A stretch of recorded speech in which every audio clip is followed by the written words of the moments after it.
ദൈവതിരുനാമത്തിന് മഹത്വമുണ്ടായിരിക്കട്ടെ. അമ്മ പ്രത്യക്ഷപ്പെട്ട ഈ അൾത്താരയിൽ സാക്ഷ്യം പറയുവാനായിട്ട് ഞങ്ങളെ ഒരുക്കിയ പരിശുദ്ധ ദൈവമാതാവിനും തിരുക്കുമാരനും ആദ്യമേ തന്നെ നന്ദി പറയുന്നു. എൻ്റെ പേര് ആനന്ദ്. ഇത് എൻ്റെ വൈഫ് സ്വപ്ന, മൂത്ത മകൻ ആരോൺ, രണ്ടാമത്തെ ആൾ റയാൻ. ഞങ്ങൾ UK ബ്ലാക്ക്പൂൾ എന്ന് പറഞ്ഞ സ്ഥലത്തു നിന്നാണ് വരുന്നത്. ഇവിടെ നാട്ടിൽ റാന്നി വെച്ചൂച്ചിറ സെൻറ്റ് ജോസഫ് മലങ്കര കത്തോലിക്ക ഇടവക അംഗങ്ങളാണ്. ഞങ്ങൾ ഇവിടെ സാക്ഷ്യം പറയുവാനായിട്ട് നിൽക്കുന്നത്, ഞങ്ങൾ UK താമസിക്കാനായിട്ട് ചെന്നു. ഒരു ഫ്ലാറ്റിലാണ് ഞങ്ങൾ താമസിച്ചുകൊണ്ടിരുന്നത്. ഏകദേശം 3 വർഷത്തോളം ആ ഒരു ഫ്ലാറ്റിലാണ് താമസിച്ചുകൊണ്ടിരുന്നത്. ഞങ്ങൾ പല പ്രാവശ്യമായിട്ട് ആഗ്രഹിക്കുന്നുണ്ട് ഞങ്ങൾക്ക് വേറൊരു വീട് മാറണം. ആ ഫ്ലാറ്റ് വളരെ ചെറിയൊരു ഫ്ലാറ്റാണ്. നിങ്ങൾക്ക് പലർക്കും അറിയാം, അവിടുത്തെ റെൻറ്റും കാര്യങ്ങളൊക്കെ കാരണം ഞങ്ങൾ ചെറിയൊരു ഫ്ലാറ്റിലാണ് താമസിക്കുന്നത്. ആ ഫ്ലാറ്റിൽ ചെറുതായിട്ട് പൂപ്പലൊക്കെ വരാൻ തുടങ്ങി. ഞങ്ങളവിടെ മലങ്കര കത്തോലിക്ക ഞങ്ങളുടേതായിട്ടൊരു മിഷനുണ്ട്. ആ മിഷനിലാണ് പോയിക്കൊണ്ടിരിക്കുന്നത്. ആ മിഷനിൽ നിന്ന് കരോളിനൊക്കെ വന്നപ്പോൾ ഞങ്ങളുടെ ആ ഫ്ലാറ്റിൽ എല്ലാവരെയും കൂടെ അക്കോമഡേറ്റ് ചെയ്യാനായിട്ടുള്ള ഒരു സൗകര്യം ഒന്നും നമുക്കുണ്ടാവുന്നില്ല. പലരും ഞങ്ങളുടെ ഫ്ലാറ്റിൻ്റെ പുറത്താണ് അവിടെ നിന്ന് കരോളൊക്കെ പാടിയിട്ടൊക്കെ പോകുന്നത്. അപ്പോൾ ഞങ്ങളിങ്ങനെ ആഗ്രഹിച്ചു, അടുത്ത വർഷത്തെ കരോളിന് അറ്റ്ലീസ്റ്റ് ഞങ്ങൾക്ക് ഇതിലും വലിയൊരു വീടായിട്ടെങ്കിലും റെൻറ്റിനെടുക്കണമെന്ന് ഞങ്ങൾ ആഗ്രഹിച്ചു. അപ്പോഴൊന്നും ഞങ്ങളൊരു വീട് വാങ്ങണം എന്നുള്ളതിനെക്കുറിച്ച് ഞങ്ങൾ ചിന്തിക്കുന്ന പോലും ഇല്ലായിരുന്നു. അങ്ങനെ അതുദ്ദേശിച്ച് ഞങ്ങൾ പ്രാർത്ഥിക്കുന്നുണ്ട്. സ്വപ്ന ഇത് 4ാമത്തെ ഉടമ്പടിയാണ് പുതുക്കുന്നത്. അതിനു മുമ്പായിട്ട് എല്ലാ ഉടമ്പടിയും ഞങ്ങൾ ഈ കാര്യങ്ങൾ ഉദ്ദേശിച്ച് പ്രാർത്ഥിക്കുന്നുണ്ട്. അങ്ങനെ ഒരു ദിവസം സ്വപ്നയുടെ ഒരു അങ്കിള് അവിടെ UK ഞങ്ങൾ അവരുടെ വീട്ടിൽ പോയി. ഞങ്ങളിങ്ങനെ വൈകിട്ടത്തെ സംസാരത്തിനിടയ്ക്ക് ഞങ്ങളിങ്ങനെ ഒരു കാര്യത്തെക്കുറിച്ച് ഇങ്ങനെ പറഞ്ഞു, അവിടുത്തെ വീടിൻ്റെ ഞങ്ങളുടെ അവസ്ഥയെക്കുറിച്ച് ഇങ്ങനെ പറഞ്ഞു. അപ്പോൾ അങ്കിൾ ഞങ്ങളോട് പറഞ്ഞു, നിങ്ങളെന്നാൽ ഒരു വീട് വാങ്ങിക്കാനെന്ന് പറഞ്ഞു. അപ്പോൾ ഞങ്ങൾ പറഞ്ഞു ഞങ്ങളുടെ അതിനുള്ള ഫണ്ടൊന്നും ഇരിപ്പില്ല. അപ്പോൾ അങ്കിൾ പറഞ്ഞു, കുഴപ്പമില്ല, ഞാൻ കുറച്ച് പൈസ തരാം, നിങ്ങൾ വാങ്ങിക്കുന്ന കാര്യത്തെക്കുറിച്ച് ചിന്തിക്കാൻ പറഞ്ഞു. അന്നേരപ്പോഴാണ് ഞങ്ങൾ വീട് വാങ്ങിക്കണം എന്നുള്ളൊരു ചിന്ത ഞങ്ങളുടെ മനസ്സിലേക്ക് വരുന്നത്. പിന്നെ ഞങ്ങൾ അതുദ്ദേശിച്ച് പ്രാർത്ഥിക്കാനായിട്ട് തുടങ്ങി. അപ്പോൾ ഒരു 7-8 വർഷങ്ങൾക്ക് മുമ്പ് ഞങ്ങൾ നാട്ടിലൊരു കുറച്ച് സ്ഥലം വാങ്ങിച്ചിട്ടുണ്ടായിരുന്നു. അത് അങ്ങനെ നമ്മൾ ഉപയോഗിക്കുന്നൊന്നുമില്ല, അതങ്ങനെ കിടക്കുകയായിരുന്നു. അപ്പോൾ അത് വിൽക്കാനായിട്ട് ശ്രമിച്ചുകൊണ്ടിരിക്കുകയാണ്. അതിൻ്റെ വിൽപ്പനകളൊന്നും ഇങ്ങനെ നടക്കുന്നൊന്നുമില്ല. ആ സമയത്ത് ഞങ്ങൾക്ക് UK ഞങ്ങളൊരു പോയി ഒരു വീട് കണ്ടു. ആ വീട് ഞങ്ങൾക്ക് ഇഷ്ടപ്പെട്ടു. ആ വീട്ടിൽ നിന്ന് ഇറങ്ങിയപ്പോൾ സ്വപ്ന തൈലം വെച്ചിട്ട് അതിൻ്റെ വാതിലിൽ കുരിശ് വരച്ചു. പിന്നെ ഉപ്പ് അതിൻ്റെ പല ഭാഗത്തായിട്ടും വിതറി. ആ വീട് ഞങ്ങളുടെ അവിടുത്തെ മിഷൻ്റെ ഞങ്ങളുടെ ചർച്ചിൻ്റെ അടുത്തായിട്ടുള്ളൊരു വീടാണ്. കുട്ടികളുടെ സ്കൂൾ അതിൻ്റെ അടുത്താണ്. ഞങ്ങൾ വർക്ക് ചെയ്യുന്ന ഹോസ്പിറ്റലും അതിൻ്റെ വലിയ ദൂരമൊന്നുമില്ല. അപ്പം ഞങ്ങൾക്ക് ആ വീട് ഒരുപാട് ഇഷ്ടപ്പെട്ടൊരു വീടായിരുന്നു. അപ്പോഴും ഞങ്ങളുടെ അങ്കിള് പറഞ്ഞ ഒരു കാര്യം മാത്രമേ ഞങ്ങളുടെ കയ്യിലുള്ളൂ. ഈ സമയത്ത് നാട്ടിൽ നിന്ന് ഒരാൾ എന്നെ ഫോൺ വിളിച്ചിട്ട് ചോദിച്ചു, നിങ്ങളുടെ ആ സ്ഥലം കൊടുക്കുന്നുണ്ടോയെന്ന്. അപ്പം ഞാൻ പറഞ്ഞ കൊടുത്തേക്കാം. ഞങ്ങൾ പ്രതീക്ഷിച്ചതിനെക്കാട്ടി കൂടുതലൊരു വിലയ്ക്ക് ആ സ്ഥലം വിറ്റുപോയി. ആ ഫണ്ട് ഞങ്ങൾ അങ്ങോട്ട് UK മറിച്ച് ഞങ്ങൾക്ക് ഒരു 3 ബെഡ്റൂമിൻ്റെ ഒരു നല്ലൊരു വീട് ഞങ്ങൾക്ക് UK സ്വന്തമാക്കുവാനായിട്ട് സാധിച്ചു. ഇതാണ് ഞങ്ങളുടെ ആദ്യത്തെ സാക്ഷ്യം. രണ്ടാമത്തെ സാക്ഷ്യം ഒരു 2-3 വർഷങ്ങൾക്ക് മുമ്പുള്ളൊരു കാര്യമാണ്. എൻ്റെ മൂത്ത മകന് ആസ്മയുടെ ചെറിയൊരു പ്രശ്നമുണ്ട്. ഞങ്ങൾ ഇതുപോലെ ഒരു പ്രാവശ്യം വെക്കേഷൻ നാട്ടിൽ വന്നപ്പോൾ പുള്ളിക്ക് ആസ്മ അങ്ങ് കൂടി, സിവിയർ ആസ്മാറ്റിക്കായി. ഞങ്ങൾ തിരുവല്ല പുഷ്പഗിരിയിൽ കുഞ്ഞിനെ അഡ്മിറ്റാക്കി. അവിടെ PICUലാണ് കുഞ്ഞ് അഡ്മിറ്റ്. ഞാൻ കുഞ്ഞിൻ്റെ കൂടെ ICUവിൽ നിൽപ്പുണ്ട്. കുഞ്ഞിൻ്റെ ഓക്സിജൻ ലെവൽ ശകലം പോലും മെയിൻറ്റെയിൻ ആവുന്നില്ല. 8-9 ലിറ്ററിൽ ഫേസ് മാസ്കിലാണ് കുഞ്ഞിന് ഓക്സിജൻ കൊടുത്തുകൊണ്ടിരിക്കുന്നത്.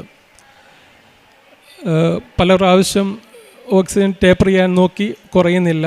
ഞാനൊരു നേഴ്സാണ്. ഞാനും കുഞ്ഞിൻ്റെ അവസ്ഥ കണ്ടുകൊണ്ട് നിൽക്കുന്നു. രാത്രിയിൽ കുഞ്ഞിനെ ഇൻറ്റുബേറ്റ് ചെയ്യാനായിട്ട് വെൻറ്റിലേറ്ററിലിട്ട് മാറ്റാനായിട്ട് എല്ലാം പ്രിപ്പയർ ആക്കി. കുഞ്ഞിൻ്റെ ABG എടുത്തു. ABG കുറച്ചും കൂടെ വയസ്സായി കഴിഞ്ഞാൽ കുഞ്ഞിനെ നേരെ ഇൻറ്റുബേറ്റ് ചെയ്യുമെന്നാണ് ഡോക്ടേഴ്സ് പറഞ്ഞത്. രാവിലെ ഒരു 4 മണിയായപ്പോൾ വൈഫ് എന്നെ വിളിച്ചിട്ട് പറഞ്ഞു, ഞാനിപ്പോൾ കൃപാസനത്തിൽ പോവാമെന്ന് പറഞ്ഞു. എൻ്റെ ബ്രദറുണ്ട്, മൂത്ത ജ്യേഷ്ഠനുണ്ട്. ജ്യേഷ്ഠൻ്റെ കൂട്ടത്തിൽ വൈഫും മോനും കൂടെ, രണ്ടാമത്തെ ആളും കൂടെ കൃപാസനത്തിൽ പോയി. ഞങ്ങളിവിടെ നിന്നൊരു 4 മണിക്കൂറോളം യാത്രയാണ് ഞങ്ങളുടെ വീട്ടിൽ നിന്ന് ഇങ്ങോട്ട് വരാനായിട്ട്. അവർ രണ്ടുപേരും 8 മണി കഴിഞ്ഞപ്പോൾ ഈ കൃപാസനത്തിൽ വന്നു. ഇവള് ഫോൺ ചെയ്തിട്ട് എന്നോട് പറഞ്ഞു, അച്ഛാ ഇനി എന്നെ വിളിക്കരുത്, ഞാൻ പള്ളിക്കകത്തോട്ട് കയറുക. അത് പറഞ്ഞ് ഒരു 10 മിനിറ്റ് കഴിഞ്ഞപ്പോഴത്തേന് ഒരു ഡോക്ടർ ക്രിസ് എന്ന് പറഞ്ഞ ഒരു ഡോക്ടർ അവിടെ വന്നു. ഞങ്ങൾ തലേ ദിവസം ഉച്ച മുതൽ രാത്രി മുഴുവനും ആ PICUവിലുള്ള ആളാണ്. ഞാൻ അവിടെ കണ്ടുകൊണ്ടിരിക്കുകയാണ്, കുഞ്ഞിനെ ശുശ്രൂഷിച്ചുകൊണ്ടിരിക്കുകയാണ്. ആ സമയത്തൊന്നും ഈ ഡോക്ടർ ക്രിസിനെ ഞാൻ അവിടെ കണ്ടിട്ടില്ല. ആ PICUവിൽ ഒരു 3-4 കുട്ടികൾ വേറെ അവിടെയുണ്ട്. ഈ ഡോക്ടർ നേരിട്ട് കടന്നു വരുന്നത് ഞങ്ങളുടെ അടുത്തോട്ടാണ്. അടുത്തോട്ട് വന്നിട്ട് ഇവനോട് ചോദിച്ചു, ജെന്റിൽമാൻ, കുഞ്ഞിൻ്റെ മുഖത്ത് ഓക്സിജൻ ഉണ്ട്, why are you keeping oxygen, please take it off എന്ന് പറഞ്ഞ് കുഞ്ഞിൻ്റെ ഓക്സിജൻ അങ്ങെടുത്ത് മാറ്റി. ആ സമയത്ത് 8-9 ലിറ്ററിൽ ഓക്സിജൻ നടന്നുകൊണ്ടിരിക്കുകയാണ്. ഇവിടെ നേഴ്സുമാരൊക്കെ ഉണ്ട്. അവർക്ക് നമുക്ക് പെട്ടെന്ന് ഓക്സിജൻ എടുത്ത് മാറ്റാൻ പറ്റുന്നില്ല. നമ്മൾ സാധാരണ ഓക്സിജൻ ടേപ്പർ ചെയ്ത് ഡൗൺ ചെയ്തിട്ടാണ് ഓക്സിജൻ എടുത്ത് മാറ്റുന്നത്. ഓക്സിജൻ എടുത്ത് മാറ്റി, യു പ്ലീസ് ടേക്ക് കെയർ എന്ന് പറഞ്ഞ് കുഞ്ഞിനെ ഇങ്ങനെ ഒന്ന് തൊട്ടിട്ട് ആ ഡോക്ടർ അങ്ങ് പോയി. പിന്നെ ഞാൻ ആ ഡോക്ടറിനെ അവിടെ അന്വേഷിച്ചു. ഞങ്ങൾ ആ ഡോക്ടറിനെ പിന്നെ കണ്ടിട്ടില്ല. ഉച്ചയായപ്പോഴത്തേന് കുഞ്ഞിനെ ICUന്ന് മാറ്റി വാർഡിലേക്ക് മാറ്റി. ആ സമയത്ത് വൈഫും മോനും ചേട്ടനും കൂടെ കൃപാസനത്തിന് തിരിച്ചു വരിക. തിരിച്ചു വന്ന് ഞങ്ങൾ ഇവരെ കാണാനായിട്ട് പുഷ്പേരി താഴെ നിൽക്കുമ്പോൾ, ഞങ്ങൾ പറഞ്ഞല്ലോ മലങ്കര കത്തോലിക്ക വിശ്വാസികളാണ്. ഞങ്ങളുടെ ബിഷപ്പ് കൂർലോസ് പിതാവ് ആ സമയത്ത് എന്തിനോ അതുവഴി പാസ് ചെയ്തു പോകുന്നു. ഞങ്ങളെ കണ്ടപ്പോൾ വണ്ടി നിർത്തി ചോദിച്ചു, എന്താ ഇവിടെ? അപ്പോൾ ഞങ്ങൾ കാര്യങ്ങളൊക്കെ പറഞ്ഞു. കുഞ്ഞിനെ ബ്ലെസ് ചെയ്ത് കുഞ്ഞിനൊരു കൊന്തയും കൊടുത്തിട്ട് പിതാവും പോയി. ഇത് ഞങ്ങൾക്ക് പരിശുദ്ധ മാതാവ് തിരുക്കുമാരൻ വന്ന് കുഞ്ഞിനെ സൗഖ്യപ്പെടുത്തിയതാണെന്ന് ഞങ്ങൾ പൂർണ്ണമായിട്ട് വിശ്വസിക്കുകയാണ്. ആ സമയത്തൊക്കെ ഞങ്ങൾ ഉടമ്പടി തൈലവും ഉപ്പുമൊക്കെ വെച്ച് പ്രാർത്ഥിക്കുമായിരുന്നു. ഞങ്ങളുടെ ജീവിതത്തിൽ പറഞ്ഞാൽ തീരാത്ത ചെറുതും വലുതുമായിട്ടുള്ള അനേകം ഐശ്വര്യങ്ങൾ ദൈവം ഞങ്ങൾക്ക് തന്നിട്ടുണ്ട്. ഞങ്ങളുടെ ജോലി സംബന്ധമായിട്ട്, കുട്ടികളുടെ പഠന സംബന്ധമായിട്ട്, ഞങ്ങളുടെ മാതാപിതാക്കളുടെ അരിക്കൽ ഒക്കെ ഒത്തിരി അനുഗ്രഹങ്ങൾ തന്നിട്ടുണ്ട്. ഇതിനെല്ലാം ഞങ്ങൾ ഒരുപാട് നന്ദി പറയുന്നു. പ്രേക്ഷിത പ്രവർത്തനങ്ങൾ എന്ന് പറയുമ്പോൾ ഞങ്ങളുടെ ശമ്പളത്തിൽ നിന്ന് എല്ലാ മാസവും ഒരു നിശ്ചിതമായിട്ടുള്ള തുക കാരുണ്യ പ്രവർത്തികൾക്കായിട്ട് വിനിയോഗിക്കാറുണ്ട്. ഞങ്ങൾ ഇവിടുത്തെ സാക്ഷ്യങ്ങളും ഇവിടുത്തെ അച്ഛൻ്റെ ധ്യാനങ്ങളും പ്രസംഗങ്ങളുമൊക്കെ നമ്മുടെ കൂട്ടുകാരിലേക്ക് പങ്കുവയ്ക്കുകയും ഞങ്ങളുടെ ഈ സാക്ഷ്യങ്ങൾ, ഞങ്ങൾക്ക് കിട്ടിയിരിക്കുന്ന ഈ അനുഭവങ്ങൾ ഏത് സമയത്തും ആരോട് പറയുവാനും ഞങ്ങൾ യാതൊരു മടിയും കാണിക്കാറില്ല. ഈ പ്രാവശ്യം ഇപ്പോൾ ഞങ്ങൾ വരുന്ന വഴിക്ക് എൻ്റെ ഫ്ലൈറ്റിൽ അടുത്തിരുന്ന ഒരു ചേട്ടനോടും ഞാൻ ഈ കാര്യം പറഞ്ഞു. ആ ചേട്ടനും ഈ കൃപാസനത്തിലെ വന്ന് പുള്ളിയുടെ അനുഭവങ്ങളും എന്നോട് പറയുകയുണ്ടായി. ദൈവം തന്ന എല്ലാ അനുഗ്രഹങ്ങൾക്കും കൃപകൾക്കും ഒരുപാട് നന്ദി പറയുന്നു. സങ്കീർത്തനങ്ങൾ 86-ാം അധ്യായം 10-ാം വാക്യം. എന്തെന്നാൽ അങ്ങ് വലിയവനാണ്, വിസ്മയകരമായ കാര്യങ്ങൾ അങ്ങ് നിർവഹിക്കുന്നു, അങ്ങ് മാത്രമാണ് ദൈവം. പരിശുദ്ധ അമ്മയുടെ പ്രത്യക്ഷീകരണ സാക്ഷിയായിട്ട് സ്വപ്ന ജോയ് ആനന്ദൻ്റെ അനുഭവ സാക്ഷ്യം നമുക്ക് മുമ്പിൽ പങ്കുവെക്കുകയായിരുന്നു. തൻ്റെ അനുഭവ സാക്ഷ്യത്തിൽ നമുക്ക് പൂർണ്ണമായിട്ടും മനസ്സിലാക്കാനായിട്ട് സാധിക്കുക പരിശുദ്ധ അമ്മയുടെയും തിരുക്കുമാരൻ്റെയും ഇടപെടൽ, പ്രാർത്ഥനകളിൽ കൂടെ ഉണ്ടായിരുന്നു എന്ന് തന്നെയാണ്. 3 വർഷത്തോളം ഫ്ലാറ്റിൽ താമസിച്ച് പോകുമ്പോൾ സ്വന്തമായിട്ടൊരു ഭവനം വായിക്കണമെന്നുള്ള ഒരു വലിയ ആഗ്രഹം, അത് സാമ്പത്തികമായ കാര്യങ്ങളില്ലായിരുന്നെങ്കിലും അത് പ്രാർത്ഥനയിൽ എപ്പോഴും നിയോഗം വെച്ച് പ്രാർത്ഥിക്കുന്നുണ്ടായിരുന്നു.